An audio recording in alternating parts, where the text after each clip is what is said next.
Hello students, now you are in twelfth. एक नई journey की शुरुआत है और इस प्लेटफॉर्म के ज़रिए मैं आपको मैक्सिमम बेनिफिट दे सकूँ ऐसा मैं ट्राई करूँगा। So let's start twelfth. Here part one is basically known as electromagnetism.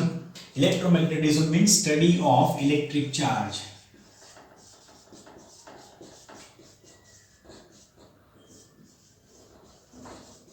Now electric charge is invisible particle, हमने उसको अभी तक देखा नहीं है। मीन्स यहाँ पे जो भी स्टडी होगा वो ऑलमोस्ट इमेजिनरी होगा। ओके, सबका प्रूफ मिलेगा बट ये कैसा रहेगा, इमेजिनरी रहेगा। But this part is very interesting. अगर आपने 11th काफ़ी अच्छे से किया है तो इसको पढ़ने में आपको बहुत ही मजा आएगा। So electromagnetism is study of electric charge. This electromagnetism is basically divided into 3 categories.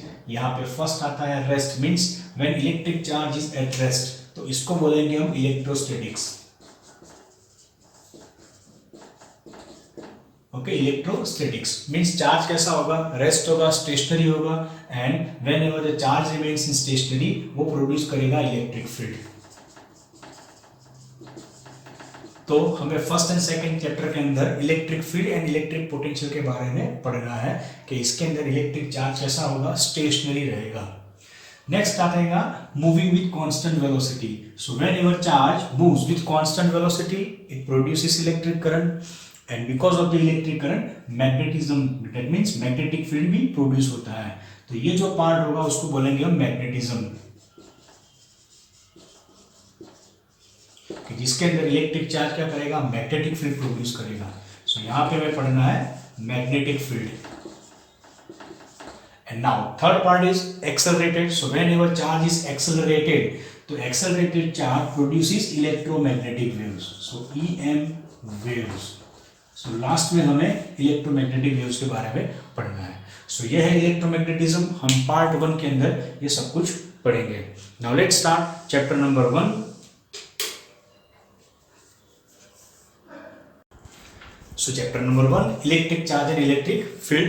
So first of all, let us talk about electric charge. Electric charge क्या होगा? So electric charge is an intrinsic property of any matter due to which each and every particle experience electric force. तो इसकी वजह से क्या लगेगा, electric force लगेगा। So ध्यान रखना है, that is a basic property of matter like a mass. तो मास की वजह से क्या लगेगा, ग्रेविटेशनल फोर्स लगेगा, एंड चार्ज की वजह से क्या लगना चाहिए, इलेक्ट्रिक फोर्स लगना चाहिए। Now types of charge. So there are 2 types of charge. तो यहाँ पे होगा positive charge and second is negative charge. So positive and negative charge, these are the types of electric charge. We know that between 2 positive charge and between 2 negative charge, repulsive force act, that means both repel with each other, and if you have negative positive, otherwise positive and negative charge, तो इन दोनों के बीच में क्या होगा, attraction होगा, that means both attract each other. So attractive and repulsive, that is the nature of electric force. Now we know that electron, proton possess charge. Proton के ऊपर charge होता है उसको पॉजिटिव बोलते हैं, इलेक्ट्रॉन के ऊपर चार्ज होता है वो नेगेटिव होता है, एंड न्यूट्रॉन जो होता है वो कैसा होता है, न्यूट्रल होता है। Next, magnitude of electric charge. So magnitude of electric charge हो जाएगा 1.6 into 10⁻⁻19 coulomb. Now coulomb is the SI unit of electric charge. तो ये जो होगा वो SI unit of electric charge होगा। ध्यान रखना है, प्रोटॉन के ऊपर मैग्नीट्यूड कितना होगा, प्रोटॉन का मैग्नीट्यूड होगा 1.6 into 10⁻⁻19 एंड इलेक्ट्रॉन का होगा -1.6 into 10⁻⁻19 coulomb. Okay, coulomb is the SI unit of electric charge. अगर CGS में देखने जाए तो CGS के अंदर हमें मिलेगा स्टैट कूलम, और उसको हम ESU इलेक्ट्रोस्टैटिक यूनिट भी बोल सकते हैं। सो that is the unit in CGS। अगर दोनों का रिलेशन देखना है तो हम देख सकते हैं कि 1 coulomb is equal to 3 into 10⁹ stat coulomb. Okay, तो ये रिलेशन हो जाएगा between coulomb and stat coulomb, that means SI unit and CGS unit of electric charge. उनको डिफाइन करना है तो क्या करेंगे, सो कूलम को डिफाइन करने के लिए हम इलेक्ट्रिक करंट देखेंगे। So we know that electric current I is equal to delta Q divided by delta T।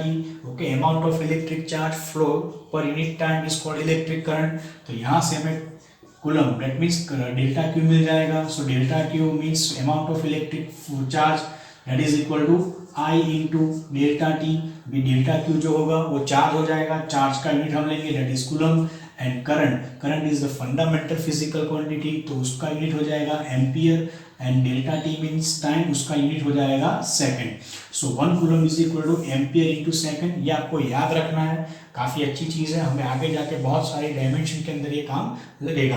तो अगर इसका डायमेंशन देखेंगे तो इसका डायमेंशन हो जाएगा m0 l0 t1 a1. So t1 a1 that is the dimension of coulomb. So electric charge की properties discuss करते हैं. Here properties of electric charge. First is that electric charge is associated with mass. ध्यान रखना है तो charge can not exist without mass. अगर किसी body के ऊपर चार्ज है तो उसके पास मास होगा ही होगा. बट सपोज ऐसा भी हम देख सकते हैं कि किसी बॉडी के ऊपर मास है तो उसके ऊपर चार्ज हो भी सकता है या फिर नहीं भी हो सकता. तो इसका रिवर्स जो है वो पॉसिबल नहीं भी हो सकता. तो ये चीज़ ध्यान रखनी है. सेकेंड आएगा इनवेरिएंट. ध्यान रखना है कि चार्ज जो होगा वो वेलोसिटी पे डिपेंड नहीं करेगा.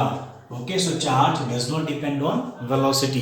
तो कोई भी बॉडी होगा वो किसी भी वेलोसिटी से जाएगा. अगर लाइट की वेलोसिटी दैट मीन्स 3 × 10⁸ मीटर पर सेकेंड इतनी भी वेलोसिटी होगी तो भी उसका चार्ज जो होगा वो इनवेरिएंट रहेगा, वो वेलोसिटी पे डिपेंड नहीं करेगा. अगर हम मास की बात करें तो मास जो है वो वेलोसिटी पे डिपेंड करता है. हमें पता है ये फॉर्मूला मास के लिए हो जाएगा m is equal to m0 divided by 1 minus v² divided by c². So that is the formula of mass for relativistic particle. जो मास जो है वो किस पे डिपेंड करेगा, वेलोसिटी पे डिपेंड करेगा. सो जैसे जैसे वेलोसिटी चेंज होती जाएगी उसका मास चेंज होता जाएगा. बट ये चीज़ ध्यान में रखना कि उसके चार्ज के ऊपर कोई इफेक्ट नहीं पड़ता. Okay. Third one is transferable. So charge is transferable. So charge can transfer from one body to another body. तो ये चीज़ हमें ध्यान रखनी है. अभी इसके अंदर एक और चीज़ ध्यान रखनी है कि whenever some process is taking place, मतलब कि जब भी कोई चार्ज ट्रांसफर होगा तो क्या होगा, only electrons means negative charges, only electron और negative charges are transferred from one body to another body. इसका एग्जांपल लेने से पहले हम न्यूट्रल बॉडी देख लेते हैं कि what is neutral body. Neutral body means the body which possess zero charge, otherwise which possess equal amount of positive and negative charge. तो अगर ये बॉडी कैसा है, अगर ये न्यूट्रल है तो न्यूट्रल के अंदर क्या होगा, उसके पास पॉजिटिव एंड नेगेटिव चार्जेस जो होंगे वो इक्वल अमाउंट में होंगे. For example all the atoms, जितने भी एटम्स होंगे वो एटम्स कैसे होंगे, न्यूट्रल होंगे. कि जिसके अंदर न्यूक्लियस के अंदर पॉजिटिव चार्ज होगा एंड इलेक्ट्रॉन जो होंगे उसके अराउंड रिवॉल्विंग करेंगे. अभी ये जो इलेक्ट्रॉन्स है वो इलेक्ट्रॉन्स न्यूक्लियस से वीकली अटैच्ड होंगे. जो पॉजिटिव चार्ज होगा वो न्यूक्लियस के अंदर होगा, मीन्स वो स्ट्रांगली अटैच्ड होगा. इसका मतलब क्या हुआ कि whenever some process is taking place, these electrons are transferred from one body to another body.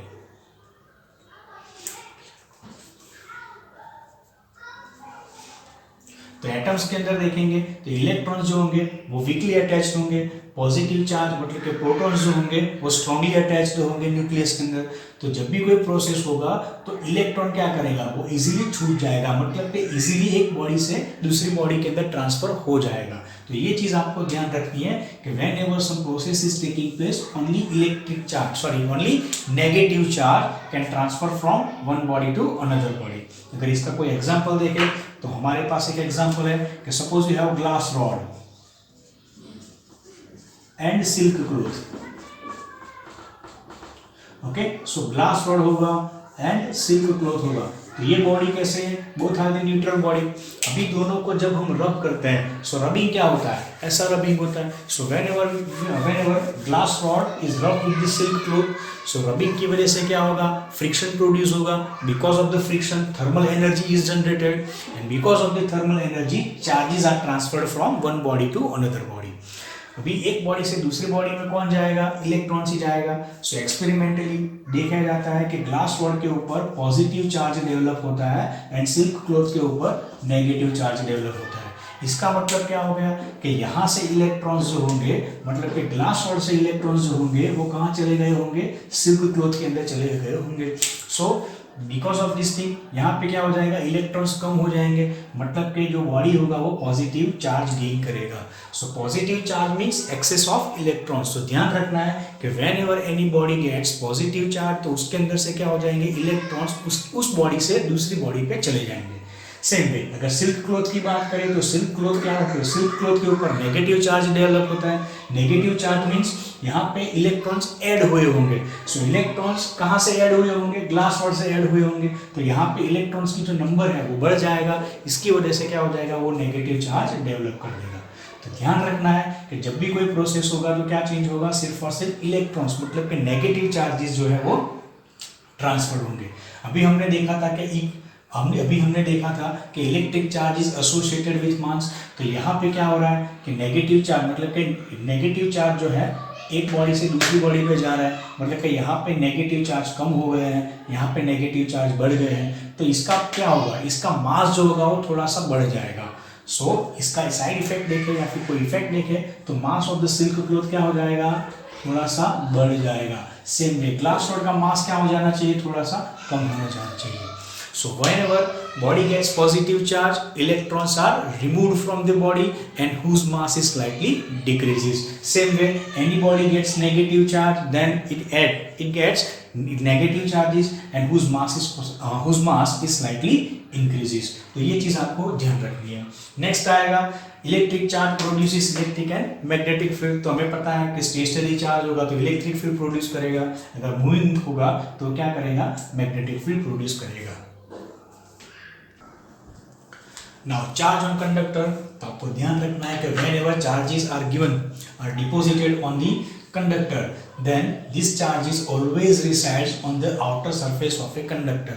Okay, conductor के ऊपर चार्ज डालेंगे तो वो चार्ज कहाँ पे जाएगा, उसके आउटर सरफेस के ऊपर जाएगा। मीन्स व्हाट, कि suppose you have solid and hollow conducting sphere, दोनों की साइज जो है वो सेम है, रेडियस भी सेम है, तो वो क्या करेंगे, तो ये दोनों ऑब्जेक्ट जो है वो equal amount of electric charge hold करेंगे, बराबर है। तीसरी एक चीज आपको ध्यान रखनी है कि सपोज सॉलिड का मतलब कि इन दोनों का सरफेस एरिया, अगर सरफेस जो है वो यूनिफॉर्म है, सो सरफेस जो होगा यूनिफॉर्म है तो चार्ज डिस्ट्रीब्यूशन भी कैसा होगा, यूनिफॉर्म होगा। समथिंग लाइक दिस वे, कि सपोज ये हो जाएगा हमारे लिए स्फीयर, ओके, तो ये वो ऑब्जेक्ट होगा, तो इसका सरफेस जो है वो कैसा है, यूनिफॉर्म है। तो मतलब कि इसके ऊपर अगर हम चार्ज देंगे तो क्या होगा, चार्ज डिस्ट्रीब्यूशन जो होगा वो इक्वल होगा, मतलब कि यूनिफॉर्म होगा। So whenever you have a uniform surface then distribution of electric charge is uniform. अगर सपोज नॉन यूनिफॉर्म है तो डिस्ट्रीब्यूशन भी कैसा होगा, नॉन यूनिफॉर्म होगा। फॉर एग्जांपल ऐसा देख लेते हैं कि ऐसा कोई सरफेस है विच इज नॉन यूनिफॉर्म, तो ऐसा कर लेते हैं, ओके, तो यहाँ पे जो डिस्ट्रीब्यूशन होगा वो कैसा होगा, नॉन यूनिफॉर्म होगा।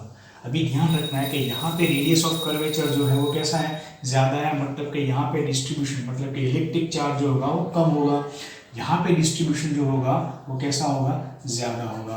तो आपको ध्यान रखना है कि distribution is maximum whenever the radius of curvature is minimum, मतलब कि हम बोल सकते हैं कि charge density is inversely proportional to R, radius of curvature. अगर रेडियस ऑफ कर्वेचर छोटा है तो उसके ऊपर चार्ज जो होगा वो भी ज़्यादा डिपॉजिट होगा, और अगर रेडियस ऑफ कर्वेचर कम है तो उसके ऊपर चार्ज जो होगा वो कम डिपॉजिट होगा।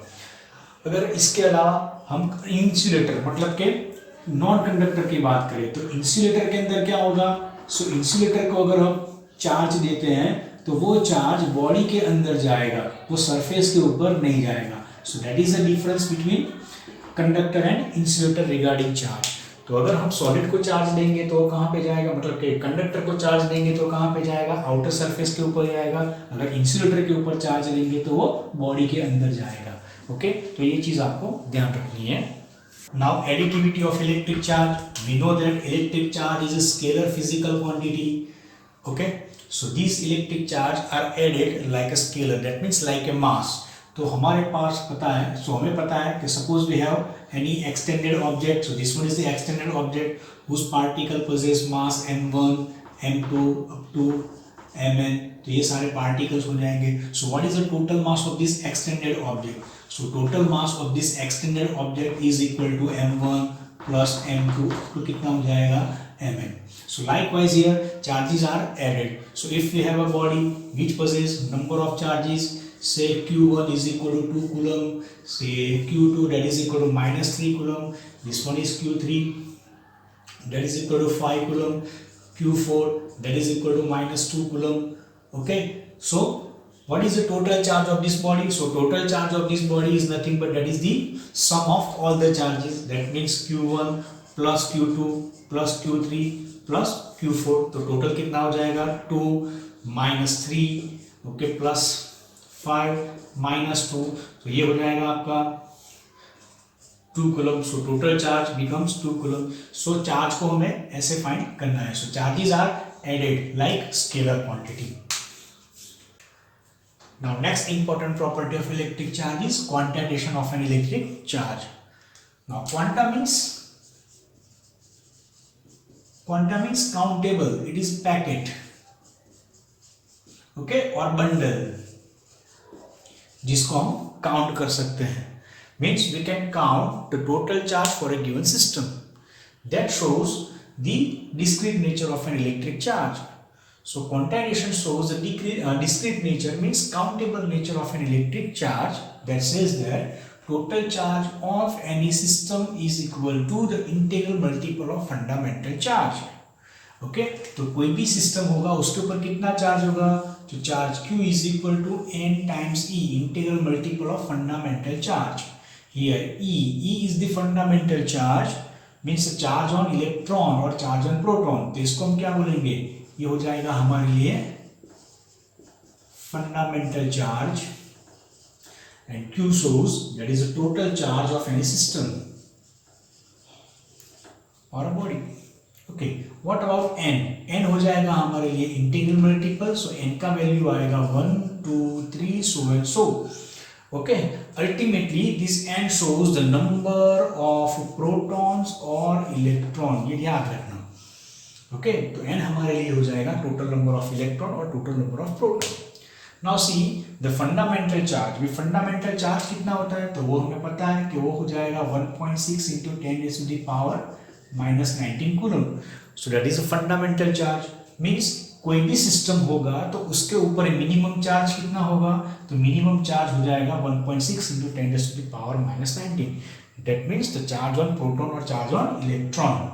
बराबर है. तो इसके हिसाब से मतलब कि according to this equation we can say that any system possess charge in the multiple of E. That means 1 times E, 2 times E, 3 times E and so and so. So these are the charges which are possible for a given system or for a given body. Okay, fraction जो है वो possible नहीं हो सकता. Means say 2.5 times E, 1/5 times E, okay 2/3 times E. सो ऐसे जो charge है वो सिस्टम मतलब कि यूनिवर्स के अंदर पॉसिबल नहीं हो सकते. So that is the quantization of electric charge. अभी ये जो फॉर्मूला है Q is equal to n into E, यहाँ से हम कोई भी सिस्टम के लिए और कोई भी बॉडी के लिए टोटल चार्ज फाइंड कर सकते हैं. फॉर एग्जाम्पल सपोज मैं ऐसा कोई एटम दिया है, अदरवाइज ऐसा कुछ कर सकते हैं कि find total protonic charge on carbon C612. So ये हो जाएगा हमारे लिए atom. Now we know that this atom is electrically neutral. बराबर है. तो भी इसके ऊपर प्रोटॉनिक चार्ज कितना होना चाहिए. सो प्रोटॉनिक चार्ज हम फाइंड कर सकते हैं अकॉर्डिंग टू दिस इक्वेशन. तो ये इक्वेशन अप्लाई करेंगे. So Q is equal to n into E apply करेंगे. सो n क्या हो जाएगा, that is total number of protons और टोटल नंबर ऑफ इलेक्ट्रॉन्स. तो यहाँ पे 6 जो है वो क्या हो जाएगा, atomic number. And atomic number क्या शो करेगा, टोटल नंबर ऑफ प्रोटॉन्स और इलेक्ट्रॉन्स. तो यहाँ पे हम लिख देंगे 6. E जो हो जाएगा that is 1.6 into 10 raised to the power minus 19 coulomb. Means आपका आंसर आ जाएगा 9.6 into 10 raised to the power minus 19 coulomb. So that is the charge. तो कोई भी सिस्टम के लिए हम चार्ज फाइंड कर सकते हैं. सेम वे n क्या हो जाएगा, that is the total number of protons और टोटल नंबर ऑफ इलेक्ट्रॉन्स. तो हम टोटल नंबर ऑफ प्रोटॉन्स और इलेक्ट्रॉन्स भी फाइंड कर सकते हैं. फॉर एग्जांपल हमें ऐसा दिया है कि total charge for a given system is 1 coulomb. Okay, find out the total number of protons. Okay, so how many protons are there, to get 1 coulomb electric charge. तो वो कैसे फाइंड करेंगे, तो यहाँ से हम फाइंड कर सकते हैं कि n इज इक्वल टू क्या आएगा, q divided by e। Now what is q, it is 1 coulomb divided by e कितना होगा 1.6 into 10 raise to the power minus 19 coulomb. तो इसका अगर आंसर लेंगे तो हमारा आंसर आएगा 6.25 into 10 raise to the power 18। So इतने इलेक्ट्रॉन्स या फिर इतने प्रोटॉन्स मिलेंगे, कंबाइन होंगे, तो क्या होगा, 1 कूलम इलेक्ट्रिक चार्ज बनेगा। Now modern study says that fundamental particles like electron, proton and neutrons, they are made up of another fundamental particles. Now what are the another fundamental particles? These particles are known as quarks. So this one is quark. So we have so many quarks, but we take only one. So first is up quark and second आएगा down quark. Okay, what is up quark and down quark? So up quark means the quark which has a magnitude plus 2 by 3e, and down quark होगा which has a charge 1 minus 1 by 3e. So plus 2 by 3e and minus 1 by 3e, that is a charge on up quark and down quark. Now look at the charge. दोनों charge कैसे हैं? Both are in form of fraction. So according to quantization of electric charge, Q is equal to n times E होना चाहिए। तो ये जो है वो यहाँ पे पॉसिबल नहीं होगा, मतलब कि ये जो है वो लॉ ऑफ क्वांटाइजेशन जो है वो सेटिस्फाइड नहीं करता। Means individual quark can not exist within the universe, within the nature. तो नेचर में एक क्वार्क नहीं एग्जिस्ट करेगा तो क्या होगा, so quarks are found in form of combination. ठीक है, सो फंडामेंटल क्वार्क्स से proton and neutron, these are made up of quarks. तो इसके अंदर क्या होगा, तो प्रोटॉन एंड न्यूट्रॉन के अंदर तीन क्वार्क होंगे। So proton and neutron both possess combination of 3 quarks. So what are the composition of proton and neutron? अगर प्रोटॉन के बारे में देखने जाएंगे तो हमारे पास हो जाएगा, प्रोटॉन का कॉम्पोजिशन होगा अप एंड डाउन, मतलब कि प्रोटॉन के अंदर 2 अप क्वार्क होंगे और एक डाउन क्वार्क होगा। ओके, तो इसी के बेस पे उसके ऊपर चार्ज जो है वो मेंटेन होगा। कैसे है तो देखते हैं। तो अप क्वार्क क्या है, के लिए क्या आएगा, दैट इज 2/3। तो यहाँ पर लिखेंगे 2/3e plus 2/3e minus 1/3e। तो आपका आंसर आ जाएगा E। Okay, means what, proton के ऊपर चार्ज कितना होगा, E जितना होगा, that is equal to plus 1.6 into 10 raise to the power minus 19 coulomb. Same way अगर न्यूट्रॉन की बात करें तो न्यूट्रॉन के ऊपर चार्ज, न्यूट्रॉन के ऊपर कितने क्वार्क्स होंगे, तो उसके पास भी 3 क्वार्क होंगे। इसमें से एक अप होगा और 2 डाउन होंगे। ओके, 2 कितने होंगे, डाउन होंगे। तो यहाँ से भी जो है उसका चार्ज कितना हो जाएगा, 0 हो जाएगा। सो दैट इज द कॉम्पोजिशन। तो ध्यान रखना है हमारे लिए फंडामेंटल पार्टिकल्स कौन है, proton, neutron and electron. What is the fundamental charge? तो फंडामेंटल चार्ज हमारे लिए 1.6 into 10 raise to the power minus 19 coulomb ही है।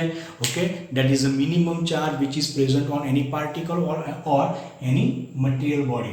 ओके, तो ये चीज आपको ध्यान रखनी है। Now next is law of conservation of electric charge. So like energy, charge can neither be created nor destroyed. Okay, so the law of conservation of electric charge says that the total charge for any isolated system remains constant. So कोई भी isolated system होगा उसके अंदर total charge कैसा होगा, constant रहेगा। Okay, so example देखते हैं कि for example हमने डिस्कस किया था glass rod and silk cloth का। सो व्हेन वी रब glass rod with the silk cloth, तो ग्लास रॉड के ऊपर पॉजिटिव चार्ज डेवलप होता है एंड सिल्क क्लॉथ के ऊपर नेगेटिव चार्ज डेवलप होता है। तो यहाँ पे क्या हुआ, so before rubbing both were neutral, but जैसे ही प्रोसेस स्टार्ट करते हैं तो अभी वो इंडिविजुअल बॉडी नहीं रहेंगे, वो हो जाएगा isolated system. So now it is a isolated system in which 2 objects are there. Okay, अभी दोनों के अंदर क्या हो रहा है, प्रोसेस हो रहा है। So due to rubbing glass rod के ऊपर पॉजिटिव चार्ज डेवलप होता है। Means we can say that some of the electrons they transferred from glass rod to silk cloth. तो कितने इलेक्ट्रॉन ट्रांसफर हुए होंगे? For example suppose glass rod में से 100 इलेक्ट्रॉन्स कम हो गए, तो सिल्क क्लॉथ में क्या हुआ होगा, 100 इलेक्ट्रॉन्स ऐड हुए होंगे। Means what? We can say that within the glass rod 100 electrons are destroyed and within the silk cloth 100 electrons are created. So for any isolated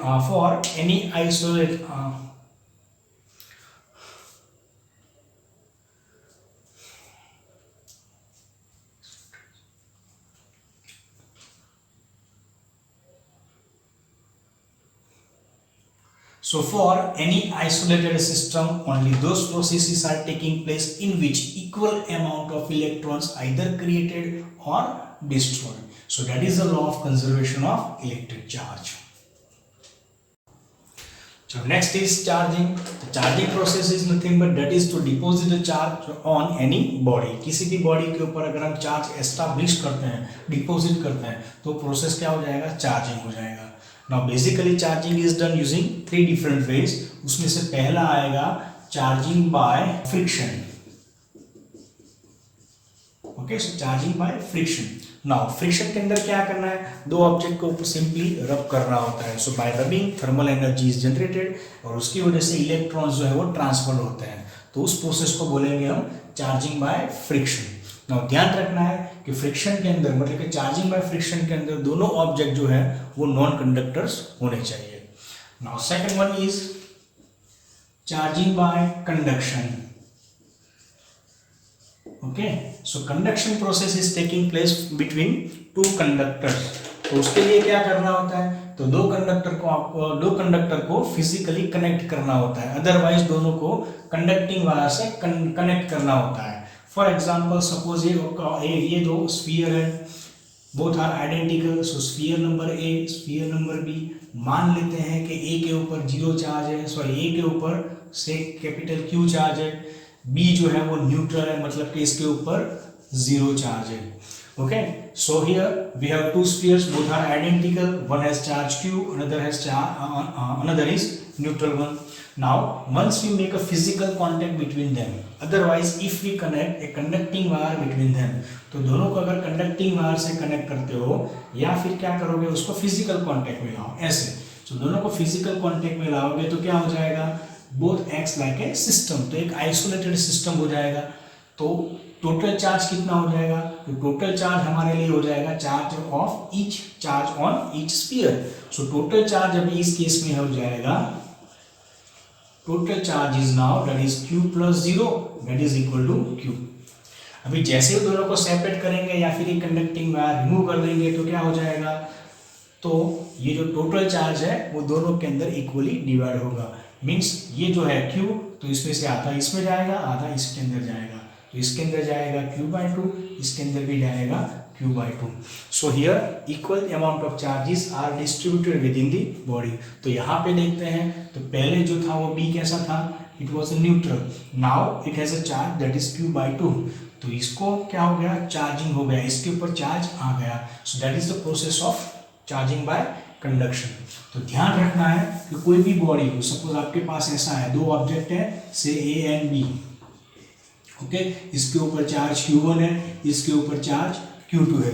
once we make a physical contact, दोनों का physical contact करेंगे तो क्या हो जाएगा? Total charge हो जाएगा Q1 plus Q2. और जैसे ही दोनों को सेपरेट करेंगे तो क्या हो जाएगा? ये जो चार्ज है दोनों में इक्वली डिवाइड हो जाएगा. मतलब कि इसके ऊपर जाएगा Q1 plus Q2 divided by 2 और इसके ऊपर भी जाएगा Q1 plus Q2 divided by 2.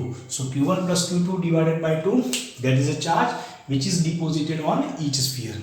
अभी इसके अंदर ये भी ध्यान रखना है कि यहाँ पे दोनों ऑब्जेक्ट मतलब कि दोनों स्फीयर का डायमेंशन कैसा है? सेम है. अगर डायमेंशन सेम है इसीलिए क्या होगा? जो चार्ज है वो इक्वली डिवाइड होते हैं. सपोज दोनों का डायमेंशन सेम नहीं है तो डिस्ट्रीब्यूशन ऑफ चार्ज जो है वो भी इक्वल नहीं होगा, वो अनइक्वल रहेगा. तो ये चीज आपको ध्यान में रखना है. Now the third process of charging is charging by induction. So any body can be charged without bringing in physical contact of a charged body. तो कोई भी अगर बॉडी होगा उसको हम चार्ज कर सकते हैं किसी भी दूसरी चार्ज बॉडी के फिजिकल कांटेक्ट के लाए बिना. उस प्रोसेस को बोलेंगे हम चार्जिंग बाय इंडक्शन. तो प्रोसेस देखते हैं कि मान लीजिए एक स्फीयर है. सो दिस इज स्फीयर ए, दूसरा एक आइडेंटिकल स्फीयर है, उसको हमने ऐसे कनेक्टेड रखा है. That is sphere number B, both are neutral one. ठीक है, तो दोनों के अंदर क्या होगा? Equal amount of positive and negative charge होंगे. नाउ यहाँ पे जैसे ही कोई ग्लास रॉड लाते हैं, so if positively charge the glass rod brought near to this system, तो इसके ऊपर पॉजिटिव चार्ज है. So electrons that means negative charge of this system they are attracted towards this glass rod. तो यहाँ पे जो है वो नेगेटिव चार्जेस, मतलब के इलेक्ट्रॉन्स आ जाएंगे। So negative charges are attracted over here, तो हम बोल सकते हैं कि यहाँ पे जो है वो पॉजिटिव चार्ज आ जाएंगे। ओके, अभी हम क्या करेंगे, अभी जैसे ही इन दोनों को थोड़ा सेपरेट करते हैं तो जो ग्लास रॉड है वो ऐसे ही रहेगा। ओके, हम थोड़ा जो फिजिकल कांटेक्ट है इन दोनों के बीच में वो निकाल देते हैं, तो क्या हो जाएगा, तो ये हो जाएगा आपका sphere A, that is sphere number B. अभी हमने क्या किया है, दोनों को सेपरेट किया है, तो इलेक्ट्रॉन्स जो है वो ऐसे ही अट्रैक्ट रहेंगे, पॉजिटिव चार्ज जो है वो ऐसे ही रहेगा। ओके, जैसे ही हम ये ग्लास रॉड को रिमूव करते हैं तो ये चार्ज क्या हो जाएगा, एक दूसरे के अंदर स्प्रेड हो जाएगा, मतलब कि sphere A and sphere B आपको कैसे दिखेगा, ऐसे दिखेगा after removing this glass rod, तो वो नेगेटिव चार्ज आ जाएगा, यहाँ पे जो है वो पॉजिटिव चार्ज आएगा। Okay, so A and B जो थे पहले न्यूट्रल थे, now they are charged one. So sphere A उसके ऊपर नेगेटिव चार्ज डेवलप होता है, स्फीयर बी उसके ऊपर पॉजिटिव चार्ज डेवलप होता है। So that is the induction, charging by induction for two sphere. अभी हम एक स्फीयर हो तो भी उसको चार्ज कर सकते हैं, कैसे, तो वो देखते हैं। तो सपोज हमारे पास एक ही स्फीयर है, सो this one is a sphere, right now it is neutral one. Okay, तो उसको ऐसे ही करेंगे कि नेगेटिवली चार्ज में प्लास्टिक रॉड आते हैं, सो this one is a plastic rod having negative charge. जैसे ही उसके नज़दीक लाएंगे तो क्या हो जाएगा, तो इस पार्ट के अंदर जो भी इलेक्ट्रॉन्स है वो रिपेल हो जाएंगे, तो यहाँ पे रिपल्जन होगा और इलेक्ट्रॉन्स कहाँ पे चले जाएंगे, दूर चले जाएंगे, और नज़दीक जो है वो क्या आ जाएगा, पॉजिटिव चार्ज आ जाएगा। Okay, now if we make earthing, तो यहाँ पे अर्थिंग करते हैं तो क्या होगा, तो ये हो जाएगा आपका स्फीयर,